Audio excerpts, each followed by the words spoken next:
Sir जी मेरा नहीं ख्याल इस्लामाबाद में लैंड करना चाहिए, इधर तूफानी लाइन दिख रही है। तुम फिक्र नहीं करो दोस्त, लैंड तो हम इस्लामाबाद में ही करेंगे। वाले पुल ते बुला के ते खोरे माही। क्या बात है सर, क्या बात है, क्या कहते हैं यार। सर जी पेशावर का वेदर भी मालूम कर लूं? मुझे लगता है हमें पेशावर में लैंड करना चाहिए, इस्लामाबाद का वेदर ठीक नहीं लग रहा। ना ना, अल्लाह मालिक है। सर हम 1000 फीट नीचे आ गए, तेजी से जमीन के करीब जा रहे हैं। Sir go around sir, sir go around sir.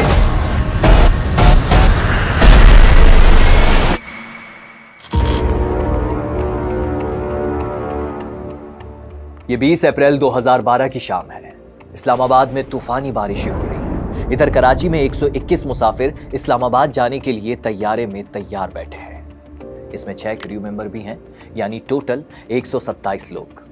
कुछ पहली बार सफर कर रहे हैं तो फिक्रमंद हैं, मगर ज्यादातर मुसाफिर बेफिक्र हैं। लाजमी बात है, जहाज के मुसाफिरों को हमेशा पायलट पर भरोसा होता है और पायलट को खुद पर, मगर इस तैयारे के पायलट्स को खुद पर जरूरत से ज्यादा भरोसा था, यानी ओवर कॉन्फिडेंस। तो मिलिए, ये है नूरुल्लाह आफरीदी।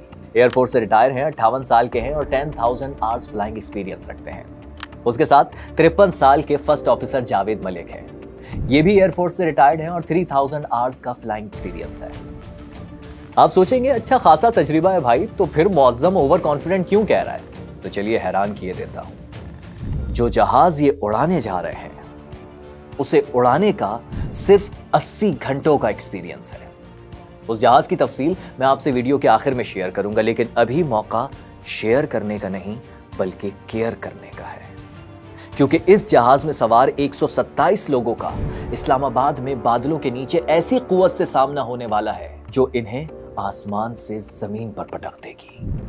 मगर किसी ने केयर नहीं की। फाइनली ठीक शाम 5:05 पर तैयारा उड़ान भरता है। आप जानते हैं मैं आपको वीडियो के दरमियान कभी सब्सक्राइब करने का नहीं कहता, क्योंकि मैं चाहता हूं कि आप एक एक पहलू पर नजर रखें, जरा तवज्जो ना भटके। और जाहिर सी बात है, हम और आप पायलट तो हैं नहीं, ना ही तैयारा उड़ाने का एक्सपीरियंस है कि चीजें आसानी से समझ लें। तभी मैंने ये कहानी सुनाने के लिए एग्जीक्यूशन स्टाइल जरा तब्दील किया है, ताकि आपको सारा मामला आसानी से समझ आ जाए। This is your captain speaking. उस दिन जो कुछ हुआ था वो सिर्फ मैं या फर्स्ट ऑफिसर जानते हैं, लेकिन एक तीसरा भी था जो ये सब रिकॉर्ड कर रहा था। जी हाँ, ब्लैक बॉक्स। तो ब्लैक बॉक्स से हासिल होने वाली रिकॉर्डिंग और तहकीकात की रोशनी में उस दिन जो कुछ हुआ वो सब आज आप जान सकेंगे। उस दिन सब कुछ ठीक चल रहा था, मगर फिर शाम 6:05 पर लाहौर ऑटोमेटिक टर्मिनल ने हमें खराब मौसम का बताया, बल्कि तूफान की वार्निंग भी दे दी। मैंने तमाम मुसाफिरों से सीट बेल्ट बांधने का कह दिया। अस्सलाम वालेकुम ladies and gentleman, this is your captain Noorullah Khan Afridi. आपसे बात करने का मेरा मकसद ये है कि इस्लामाबाद में मौसम हमें ख़राब मिलेगा और मुमकिन है कि वहाँ पर हमें झटके भी लगें तैयारे में, लेकिन आपसे गुजारिश है कि आप सीट बेल्ट बांध लीजिए। वहाँ जाकर हम देखते हैं मौसम कैसा है, हो सकता है हमें बारिश भी मिले, लेकिन आप लोगों ने घबराना नहीं है और बस थोड़ी देर में हम लाहौर के ऊपर होंगे। वेदर जो चेंज होता है वो इतना अब्रप्टली होता है, और किसी शॉर्ट एरिया के अंदर जहाँ पर के एयरक्राफ्ट फ्लाई कर रहा हूँ वहाँ बहुत एब्रप्ट मौसम तब्दील हो सकता है।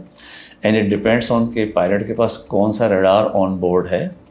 Only this is a question mark कि इसका रडार, वेदर रडार कौन सा ऑन बोर्ड था, और क्या इस पायलट ने पहले कभी प्रैक्टिस की थी ऑन बोर्ड जिस तरह वेदर रडार को पढ़ने की, इस्तेमाल करने की होती है। सर 8:30 बजे तूफान की वार्निंग जारी की गई है लाहौर से। किस्मत में मेरी चैन से जीना लिख दे। सर जी ऑल्टरनेट रूट ना देखें, हमारे पास लाहौर फर्स्ट और पेशावर सेकंड ऑल्टरनेट है। आप ये सोचिए कि हम इस्लामाबाद में कैसे लैंड कराएं। सानू नहर वाले पुल ते बुला के, ओ सानू नहर वाले पुल ते बुला के थोड़े माही किथे रह गया। क्या बात है सर, क्या बात है, क्या कहने हैं सर आपके। सर अगर ऑल्टरनेट रूट लेना पड़ा तो पेशावर का वेदर भी ले लो। ना ना, अल्लाह मालिक है, हम इस्लामाबाद में ही लैंड करेंगे। सॉरी फॉर इंटरप्शन, लेकिन अल्लाह भी उसकी मदद करता है जो अपनी मदद आप करता है। अभी तक जिस खतरे के बारे में नूरुल्लाह आफरीदी सुन रहे थे, अब वो उन्हें नजर आने लगा था। क्योंकि वेदर रडार पर खतरे की स्क्वायर लाइन दिखाई दे रही थी। दरअसल ये एक तूफानी लाइन थी, जिसका मतलब था कि इस पट्टी में तूफान आ रहा है, जहाज उसके करीब ले जाना खतरनाक होगा। वो अब भी रूट तब्दील कर सकते थे, मगर बदकिस्मती ये है कि जो प्राइवेट एयरलाइंस होती हैं, इनके पायलट्स बड़ी हद तक प्रेशर के अंदर परवास कर रहे होते हैं। और क्योंकि ये इस्लामाबाद के लिए शाम में परवास करने वाली पहली फ़्लाइट थी भोजा एयर की, इससे पहले सुबह के औकात में तो जा रही थी, लेकिन शाम में जो है ये आने वाली ये पहली फ़्लाइट थी। तो उसकी वजह से जो है वो शायद पायलट के ऊपर ये प्रेशर था कि उसको ये फ़्लाइट वहाँ पे लैंड करनी है, और इससे परवाज़ के इस्तकबाल की तैयारियां भी इस्लामाबाद एयरपोर्ट पर मौजूद थी। और कमर्शियल एयरक्राफ्ट पे एक और प्रेशर ये होता है कि अगर एक फ़्लाइट जगह पे ना पहुँचे तो इतने मुसाफिरों को अगर वो डाइवर्ट कर जाएं तो एक किस्म का बिल इतना बड़ा आ जाता है। तो ये भी एक किस्म का प्रेशर होता है पायलट के ऊपर कि मैं ज़रा सा मौसम ख़राब हुआ है, पिंडी की बजाय लाहौर उतार दूँ, सबको लैंड कर जाऊँ और वहाँ दूसरे दिन मुझे मौका मिले फ्लाइंग का। पूछगछ हो जाती है कि आप क्यों नहीं लैंड कर सके, और इतना ज़्यादा जो है वो ख़र्चा हो गया।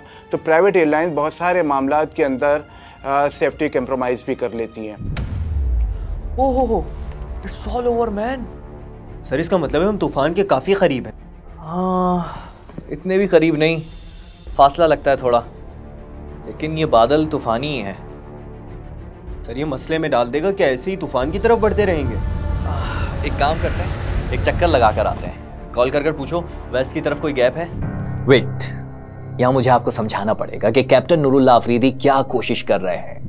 दरअसल वो तूफानी लाइन जो इस्लामाबाद एयरपोर्ट से कुछ ही फासले पर दिखाई दे रही है, वो उसे क्रॉस करना चाह रहे हैं, मगर तलाश कर रहे हैं उस लाइन के दरमियान वो गैप जिसमें से वो तैयारा गुजार सके। वेदर रडार के ऊपर हमें सारा कुछ नज़र आ रहा होता है कि जी स्कॉल लाइन का एरिया कौन सा है, कहाँ पे थंडरस्टॉर्म सेल्स मौजूद हैं।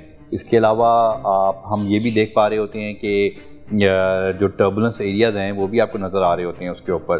तो बेसिकली हम उसको अवॉइड करते हैं, और अवॉइड करने का जो मिनिमम सेपरेशन है वो है हमारी 20 नॉटिकल माइल की सेपरेशन है, जिसको अगर हम किलोमीटर में कन्वर्ट करें तो तकरीबन ये 37 से 38 किलोमीटर का फासला बनता है। और उससे पहले जो दो फ़्लाइटें थी, जिसमें एक PIA की भी फ़्लाइट थी, ये दोनों फ़्लाइटें डाइवर्ट हुई थी और लाहौर जो है वो इस्लामाबाद के बजाय लाहौर में लैंड किया था। तीसरी जो है वो भोजा एयर की फ़्लाइट थी, और इसको भी यही तरीक़ेकार इख्तियार करना चाहिए था। आपने किसी स्टेज पे ये नहीं कहा कि वेदर की बुनियाद पे आपकी फ़्लाइट की इजाज़त ही नहीं है। इसका मतलब ये हुआ कि वेदर में मसाइल ज़रूर हैं, but the air traffic control system जो भी है वही समझ रहा है कि pilot according to situation decision ले लेंगे। उस वक्त जो एयर ट्रैफिक कंट्रोलर फ़्लाइट्स को डील कर रहे थे, उनकी मौजूदगी में या उनके ड्यूटी पर होते हुए 3 फैटल एक्सीडेंट हुए। ATR तैयारे का हुआ था PIA के, उसके बाद जो है वो एयर ब्लू का एक्सीडेंट हुआ, और तीसरा एक्सीडेंट जो है वो भोजा का हुआ। और इन तमाम में जो लोग उस वक्त एयर ट्रैफिक कंट्रोलर की ड्यूटी अंजाम दे रहे थे, ये एयरफोर्स के एयर ट्रैफिक कंट्रोलर्स थे, और उन्हें कमर्शियल एयरक्राफ्ट को जो है वो डील करने का कोई तजुर्बा नहीं था। उनकी इस हवाले से कोई तालीम भी नहीं थी, कोई तरबियत नहीं थी, और ख़ास कर ख़राब मौसम में और मुश्किल सूरत हाल के अंदर किस तरीके से पायलट की रहनुमाई करनी है, और कहाँ उसको लैंडिंग की इजाज़त देनी है, और कहाँ अपनी अथॉरिटी इस्तेमाल करते हुए उनको लैंडिंग या टेक ऑफ से रोक देना है, इससे वो वाकिफ़ नहीं थे। सर कंट्रोलर के मुताबिक साउथ में गैप नज़र आ रहा है, लेकिन मसला ये कि वो सिर्फ 60 डिग्री का है। Oh no no no no, सिर्फ 60 डिग्री का बहुत छोटा गैप है, लेकिन ट्राई करने में क्या जाता है। ये नूरुल्लाह अफरीदी की बहुत बड़ी गलती है। उन्हें लगता है कि वो उसूलों के खिलाफ जाकर उस तूफान के दरमियान छोटे से गैप से निकल जाएंगे। शायद वो निकल भी जाएं, अगर उन पर वो हमला ना हो जो उनके वहमो गुमान में भी नहीं है। कुछ जो ऐसे पायलट्स हैं जो कि मुकम्मल तौर पर कमर्शियल पायलट्स ना रहे, उनकी ट्रेनिंग कमर्शियल पायलट के तौर पर ना हुई हो, उन्होंने बाद में जो है वो कमर्शियल पायलट जो है वो बने हों, उससे पहले फ़ाइटर पायलट हों, मिजाजों में फ़र्क आ जाता है। और जो फ़ाइटर पायलट होते हैं वो शुरू से तैयार ही जो है वो लड़ाई के लिए होते हैं, या अपनी बात मनवाने के लिए होते हैं, और क़ुव्वत के साथ अपनी बात मनवा रहे होते हैं। वही रवैये ये भी फ़ाइटर पायलट थे, और उसके बाद जो है वो कमर्शियल जो है एयरक्राफ्ट की तरफ आए।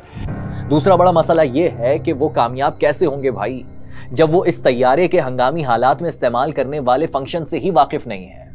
वो तो इजी हो गए, हंसी मजाक कर रहे हैं, बल्कि अब तो वे इंस्ट्रूमेंट लैंडिंग सिस्टम के तहत जहाज लैंड कराने की तैयारी कर रहे हैं। इंस्ट्रूमेंट लैंडिंग सिस्टम दरअसल रेडियो सिग्नल्स और लाइट का वो सिस्टम है जो खराब मौसम या विजिबिलिटी कम होने के दौरान इस्तेमाल किया जाता है। इससे पायलट को पता चलता है कि जहाज किस समत में और किस जाविये में रनवे पर उतारना है। अम्मार, ये सब तुम्हारी अम्मी की वजह से हो रहा है। तुम खामखा इतना घबरा रहे थे, देखो कुछ भी नहीं है, सब नॉर्मल है। हम इस्लामाबाद में ही लैंड करेंगे, परेशान नहीं हो थोड़ी देर में। बारिश ये तो बिल्कुल हमारे सर पर है। हाँ, हम तूफान से 15 मील दूर हैं, 2500 फीट की बुलंदी से नीचे उतर रहे हैं। लेकिन वो गैप कहाँ चला गया जिसके दरमियान से हमें गुजरना था? लगता है वो गैप तो गायब हो गया। अब क्या करें? ओह, ये मैंने क्या कर दिया? सर आपने ऑटो पायलट बंद कर दिया। नहीं दबाना था, दबा दिया। नहीं, ये हंसी मजाक नहीं था। असल में अब ये तूफान के बिल्कुल करीब आ चुके थे। सामने अंधेरा छा गया और कप्तान आफरीदी हवास खोने लगे। इसी में उन्होंने गलती से ऑटो पायलट बंद कर दिया, मगर फौरन ही ऑन भी कर दिया। किसी भी इमरजेंसी सिचुएशन और किसी भी सूरत हाल में पायलट को काम और कंपोज रहना चाहिए। आप जितना ज़्यादा काम रहेंगे, जितने ज़्यादा आपके नर्व्स, आपके एसाब आपके कंट्रोल में होंगे, इतने ज़्यादा आपकी जो जजमेंट है और आपकी सलाहियत है चीज़ों को एनालाइज करने की, वो आपके ऊपर ज़्यादा बेहतर होगी। एयर ब्लू का जो हादसा था उसके अंदर भी जो सीनियर पायलट थे या कमांडिंग पायलट थे, उनका रवैया अपने फर्स्ट ऑफिसर के साथ सही नहीं था। और यही था कि उनको जो है वो अपने ऊपर इतना इत्मीनान था कि उसने फर्स्ट ऑफिसर की बात नहीं मानी। और इस फ्लाइट के अंदर भी जो भोजा एयर का मामला था, इसके अंदर भी हम यही देखते हैं। अब फ्लाइट 213 रनवे पर उतरने के लिए अपना आखिरी मोड़ लेती है।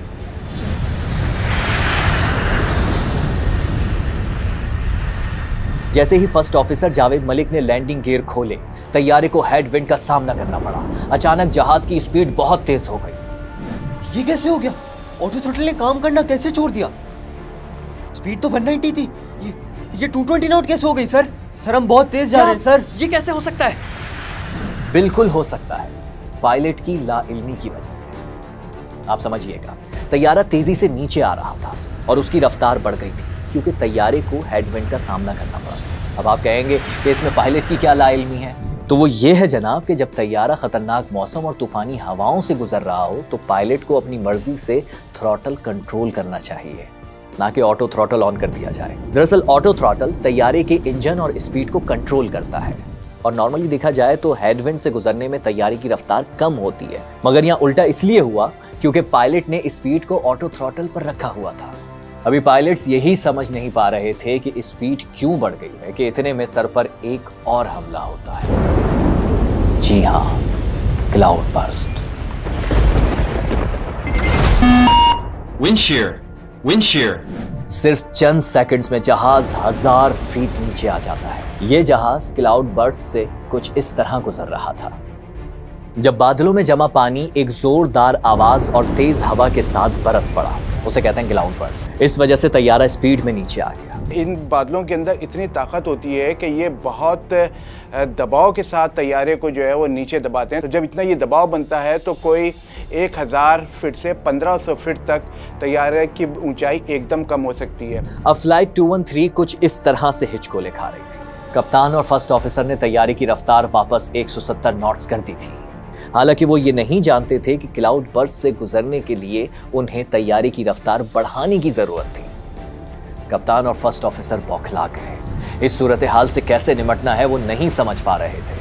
तैयारा तेजी से नीचे आ रहा था और वो रनवे की सेंट्रल लाइन से भी हट चुके थे। They are trained for these scenarios. उनकी ट्रेनिंग होती है और बड़ी एक्सटेंसिव ट्रेनिंग हुई होती है। ऐसा नहीं है कि मतलब आप उस चीज़ के लिए कोई भी ऐसा सिनेरियो नहीं है जिसके लिए पायलट तैयार नहीं होता, मगर आपने उसमें पैनिक नहीं करना। प्लस आपका को पायलट आपके साथ होता है, उसका feedback is very important. ATC is there. आप उससे आप कांस्टेंट कॉरेस्पॉन्डेंस में आप रहते हो, आप उससे रूट डेविएशन मांगते हो और इस तरह के बहुत सारे जो आपके प्रोसीजर हैं वो आप उसको अप्लाई करते हो। लेकिन सबसे अगेन आप जितना काम और कंपोज रहेंगे, जितना आप सुकून में रहेंगे, परेशान नहीं होंगे, उतना ज़्यादा आप सिचुएशन को ज़्यादा अच्छा हैंडल करेंगे। एरो मेडिकल का शोबा होता है रेगुलेटर का, यानी सिविल एविएशन अथॉरिटी का वो डिपार्टमेंट जो कि मेडिकली पायलटों के मिजाज की जांच कर रहा होता है, उनकी नफ्सियात का जायज़ा ले रहा होता है, उनके रवैयों के अंदर बतदरीज आने वाले जो तब्दीलियाँ हैं उनको मॉनिटर कर रहा होता है। वो इदारा सिविल एविएशन अथॉरिटी का बहुत वीक है, बल्कि वीक से ज़्यादा कंप्रोमाइज़ है। और ये भी वो होगा कि कुछ अरसे पहले जो PIA के इस एरोमेडिकल डिपार्टमेंट के चीफ थे डॉक्टर, वो एक कान से बहरे भी थे, उसके बावजूद उनकी तकर्री हो गई थी। इस वक्त भी जो कि एरोमेडिकल की खातून इंचार्ज हैं और वो उस क्राइटेरिया को मीट नहीं करती जो कि ICAO के तहत और ख़ुद सिविल एविएशन अथॉरिटी के ANOs जो हैं उसके मुताबिक जो उनकी क्वालिटी होनी चाहिए, जो उनका तजुर्बा होना चाहिए, जो उनकी तालीम होनी चाहिए, वो उसको मीट नहीं करते हैं। जहाज का ऑटो पायलट डिस्कनेक्ट हो गया, अब कंट्रोल मुकम्मल पायलट्स के हाथ में था, लेकिन कंट्रोल करना कैसे है दोनों नहीं जानते थे। जैसे कि मैंने बताया कि वो ऑटो थ्रॉटल के मुकम्मल इस्तेमाल से भी वाकिफ नहीं थे। जहाज तेजी से जमीन की तरफ आ रहा था। बाज़ औक़ात ऐसा होता है कि जी स्वेयर टर्बुलेंस की वजह से आपका ऑटो पायलट निकल गया, ऑटो थ्रॉटल निकल गया, तो इस सिचुएशन में पायलट का काम ये होता है कि जी बस वो पॉजिटिवली जहाज़ के कंट्रोल्स पे रहे और फिर जहाज़ को फ्लाई करे। दूसरी तरफ कंट्रोल टावर तैयारे की हंगामी सूरत हाल से लाइल था। वहां से तैयारे की लैंडिंग के लिए नॉर्मली राब्ता किया गया और कहा गया कि कंट्रोल टावर से राब्ता करें। Please deal with the channel, deal with the channel. अब ये खतरे की आखिरी घंटी थी जो जहाज में बजना शुरू हो गई, जिसका मतलब है कि जहाज जमीन से इंतहाई करीब आ गया है। ऊपर उठाइए। कप्तान आफरीदी बार बार जहाज की नोज ऊपर की तरफ उठा रहे थे, मगर उन्होंने रफ्तार और इंजन की ताकत को कंट्रोल करने के लिए तैयारे को अब तक ऑटो थ्रॉटल से नहीं हटाया था। असल में जो रफ्तार लैंड कराने के लिए दरकार होती है, तैयारा उस रफ्तार से नीचे नहीं आ रहा था। सर हम 1000 फीट नीचे आ गए, तेजी से जमीन के करीब जा रहे हैं। Sir go around sir, sir go around sir.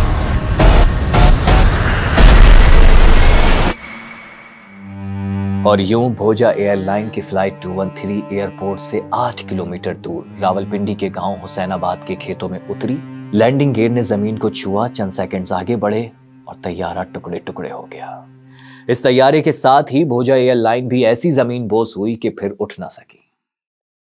127 लोगों में से कोई भी जिंदा ना बचा, मगर कहानी अभी बाकी है मेरे दोस्त। एयरक्राफ्ट इन्वेस्टिगेशन ब्यूरो के जो हेड हैं वो एयरफोर्स से आते हैं, जिनके पास तजुर्बा होता है सिर्फ जंगी तैयारों के हादसात का। वो आके कमर्शियल एयरक्राफ्ट के हादसात इन्वेस्टिगेट करने आते हैं, तो एक तरीके से वो यहाँ आके सीखते हैं।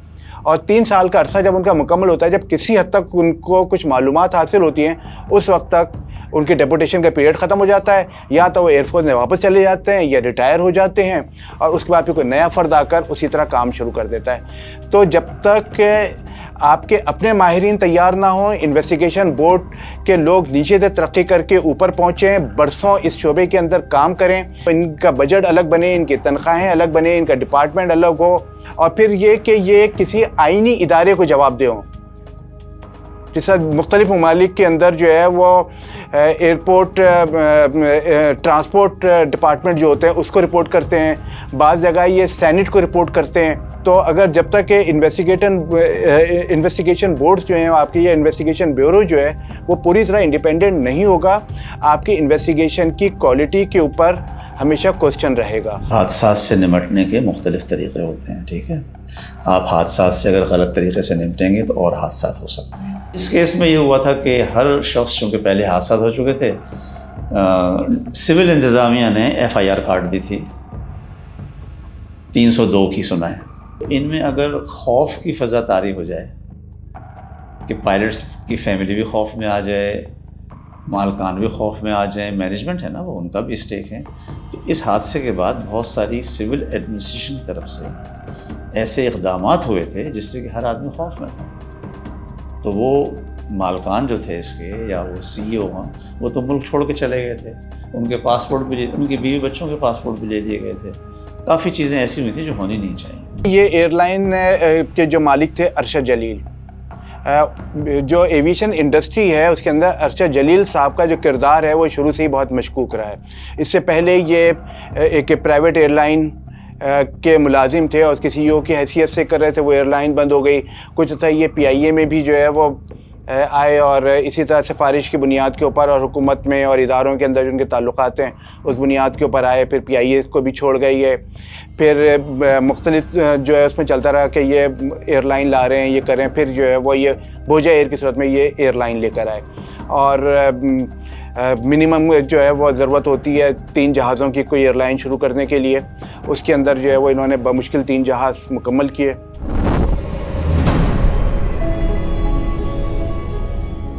असल में 1993 से पहले तक आसमानों पर सिर्फ पीआईए की ही इजारादारी थी। इस्लाहात के बाद 12 निजी एयरलाइंस को पाकिस्तान में बिजनेस की इजाजत मिली, जिनमें एक भोजा एयरलाइन भी थी। लेकिन चंद सालों में ये एयरलाइन कर्जों के बोझ तले दब गई। पहले सन 2000 में भोजा एयर को यूएई से निकाला गया और फिर पाकिस्तान की सिविल एविएशन ने गुड बाय कह दिया। 10 साल तक ये एयरलाइन बंद रही। अब उसके पास कोई जहाज भी नहीं थे। मगर 11वें साल यानी 2011 में बड़े जोश व खरोश से ऐलान किया गया कि भोजा एयर वापस आ रही है। भोजा एयर ने 3 तैयारे बोइंग 737-200 खरीदे। अब गौर कीजिए, ये वो तैयारे थे जो जनूबी अफ्रीका की जानिब से रिटायर्ड कर दिए गए थे, जिनमें से एक 1985 में ब्रिटिश एयरवेज के लिए बनाया गया था। और ये रिफर्बिश तैयारा 26 साल बाद पाकिस्तान में रजिस्टर्ड हुआ। और ये वही बदकिस्मत तैयारा था जो 127 लोगों की आखिरी सवारी बना। There is no retired aircraft. There is no life of an aircraft. An aircraft can fly as long as it is fit. Aircraft do not have a life when they come out of the factory कि जी 50 साल इसकी उम्र है उसके बाद नहीं, ऐसा नहीं। वो तो एज एंड व्हेन उनकी रिपेयर होती जाती है, अल्टीमेटली रिपेयर अनइकोनॉमिकल हो जाती है, पार्ट्स आर नॉट अवेलेबल, तो उसको और नया पार्ट्स नए एयरक्राफ्ट आर अवेलेबल, तो it's purely N economical decision होता है। तो एक दो कंसेप्ट ये ख़त्म कर दें कि जहाज़ की उम्र हो गई थी, वो तो 30 साल पुराना था, ठीक है, 100 साल पुराने जहाज़ अभी अमेरिका में और यूरोप में लोग उड़ा रहे हैं। सो रिपेयर करें, इंस्पेक्शंस कर लें, विच इंश्योर कि भाई कोई खुदा न खास्ता अगले हादसे की उम्मीद नहीं है। उमूमी तौर पर एयरलाइंस जो हैं वो ये तैयारे इस्तेमाल नहीं कर रही थी। ज़्यादातर ये जहाज़ कार्गो के लिए इस्तेमाल हो रहा था, पैसेंजर ट्रैफिक के लिए इस्तेमाल नहीं हो रहे हैं जहाज़, या बहुत कम कहीं कहीं हो रहे हैं। तो ये जहाज़ जिस तरह लिया गया था और जिस तरह उसकी एयरवर्दीनेस जो है वो हासिल की गई, ये तमाम क्वेश्चनेबल है। कहा जाता है इस तैयारे के पास तो एयरवर्दीनेस सर्टिफिकेट भी नहीं था। इल्जाम लगाया जाता है कि सिविल एविएशन अथॉरिटी ने अंडर द टेबल मामलात तय करके इस तैयारे को एयरवर्दीनेस का सर्टिफिकेट जारी किया। एयरवर्दीनेस जिनकी जो है वो पूरी तरीके से मैं ये कहना चाहूँगा कि मेयार के मुताबिक नहीं थी। कागजात में तो पूरी थी, लेकिन जिस तरीके से इस तैयारे को होना चाहिए था उस तरीके से ये तैयारा जो है वो ख़ासकर जो जिसने एक एयरलाइन के तौर पर ऑपरेट होना था, तो उसके लिए शायद ये मुनासिब नहीं था तैयारा। 20 अप्रैल 2012 को भोजा एयर ने अपनी शाम की सर्विस का आगाज ही इसी तैयारे के साथ किया था। अलबत्ता इंतजामिया ने उस रोज नशिस्तों की गुंजाइश 100 से बढ़ाकर 118 कर दी थी और जगह की कमी की वजह से एक गैर हाजिर क्रू मेंबर कॉकपिट में बिठा दिया गया था, जिससे नूरुल्लाह अफरीदी मुड़ मुड़ कर मजाक कर रहे थे, याद है? बाद में सिमुलेशन में बताया गया कि जमीन के करीब जाकर भी पायलट दोबारा जहाज को ऊपर उठा सकता था। हाँ वाकई, क्योंकि तूफान से तो जहाज निकल चुका था। लेकिन 12 साल हो गए, अब तक जो है उस केस का कोई फैसला नहीं हुआ। मैंने पीआईए के साबिक लीगल डिपार्टमेंट के एक ऑफिसर हैं उबैदुर रहमान अब्बासी, तो इस बारे में मेरी अभी उनसे बात हुई। इस पूरे केस के अंदर किसी को भी सज़ा नहीं हुई है और मुकदमा भी मुकम्मल नहीं हुआ है। और सबसे अहम चीज़ ये कि जो एयरलाइन के मालिक थे अरशद जलील साहब, वो एक दिन भी पेश नहीं हुए किसी अदालत के सामने, एक दिन भी पेश नहीं हुए किसी अदालत के सामने। और ये ड्यूल नेशनल हैं, फ़ौरन ही ये एक्सीडेंट के बाद बैरून मुल्क चले गए और वापस नहीं आए और किसी अदालती कार्रवाई की और किसी तहकीक़ात का हिस्सा नहीं बने। तो इससे भी आप अंदाज़ा लगा सकते हैं कि हमारे सिस्टम की कमज़ोरी का, और उनसे जो है वो हम उनको पाकिस्तान ला भी नहीं सके इन केसेस के बारे में, जिसके अंदर 127 अफराद अपनी जानों से गए। खैर, इसकी सारी इन्वेस्टिगेशन में पायलट्स को जिम्मेदार ठहराया गया। और आप समझ गए होंगे कि पायलट अकेला जिम्मेदार नहीं था। ये बात सही है, वो कॉकपिट में मजाक कर रहा था, मगर आसानी से कंधे झाड़ कर बच निकलने वाला करप्ट सिस्टम आपका और मेरा आज तक मजाक उड़ा रहा है।